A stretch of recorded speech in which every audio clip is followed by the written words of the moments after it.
Carey told me that they had a project. It would be in Washington, D.C. It was the Museum of the Bible. What I want, he said, was a crazy, fun family flight over Washington, D.C. connected to the Bible.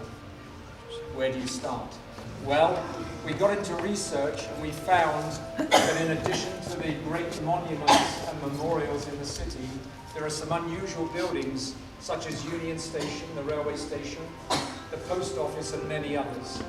We knew we would start in a lecture room with a tour guide, with an image of Washington, and the image of Washington we wanted was from the top of this building, facing northeast, the Capitol building.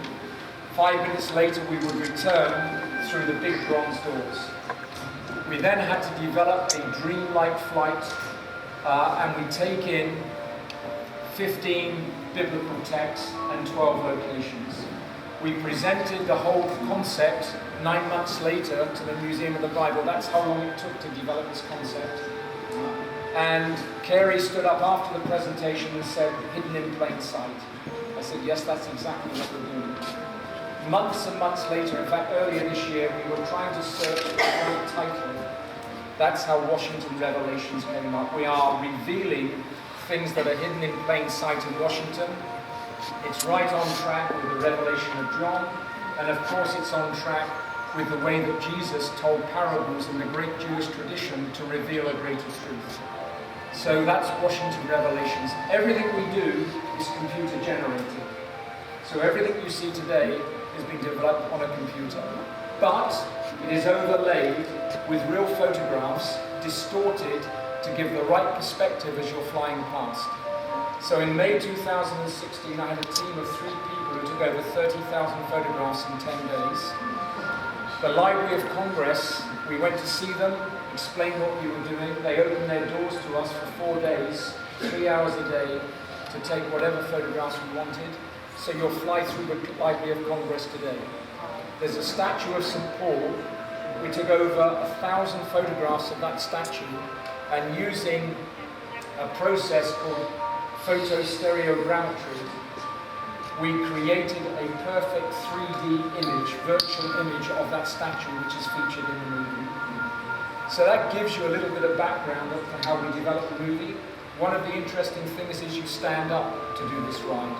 So why would you stand up to do a ride? Well, there are 2 compelling arguments. We have 3 motions, up and down, rolling and pitching, so you can get the full flying motion. When you go into the roll motion, you have no choice. You have to shift your weight from one leg to the other. You cannot avoid doing that.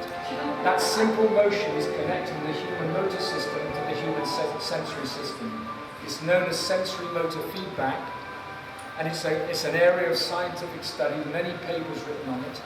One particular area of study is the rehabilitation of brain-damaged people, where they have to relearn how to connect this motor system to the sensory system to be able to stand, balance, and eventually walk. So we stimulate that. The second issue is, well, I have to ask you a question.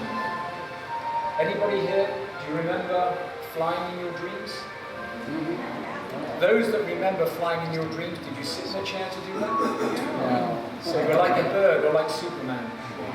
So if I want you to believe you're flying, why would I put you in a chair? So you stand. You get on the platform, which is horizontal. The first thing we do is to move you to half the pitch angle. You're now in a semi-prone position, which is virtually in the position you would be if you were flying in your dreams. So we're actually stimulating your dream memory, as well as the sensory motor feedback system. The third important element is there are no cuts in the movie. From scene to scene, we have no hard cuts. It's completely seamless. Every time there's a hard cut, I will be reminding you you're in a theatre, and I want you to forget that completely. So we use tricks, we fly into clouds, we fly into the sky, and various other things. Our escape from the Capitol building, because we fly right into the Capitol building, is really cool. But I'll let you find out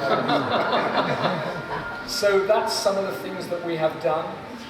If you're concerned that you might get motion sickness, my wife has a very, very low threshold of motion sickness. So low that when we used to go by ship from England to France when we were younger, she would be green before we left the harbour. And I'd spend the rest of the journey saying she looked fantastic. She came to Vienna and rode it, and her first question was, why don't I feel sick? And the reason is we take a lot of pains to get the motion perfectly synchronised with the visuals. That's absolutely crucial.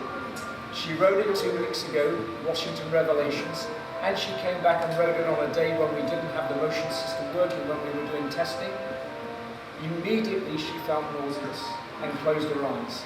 So by having this synchronization, that minimizes motion sickness for anybody who's sensitive to it. I think that's pretty well the spiel I want to give. We must be pretty close. Okay. What is your name? David Vather.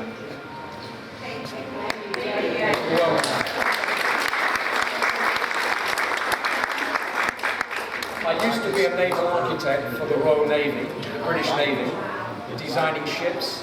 I then got into roller coasters, and people ask me, how did I make the change? Well, what do ships do? Go up and down and make people sick, so I for some reason.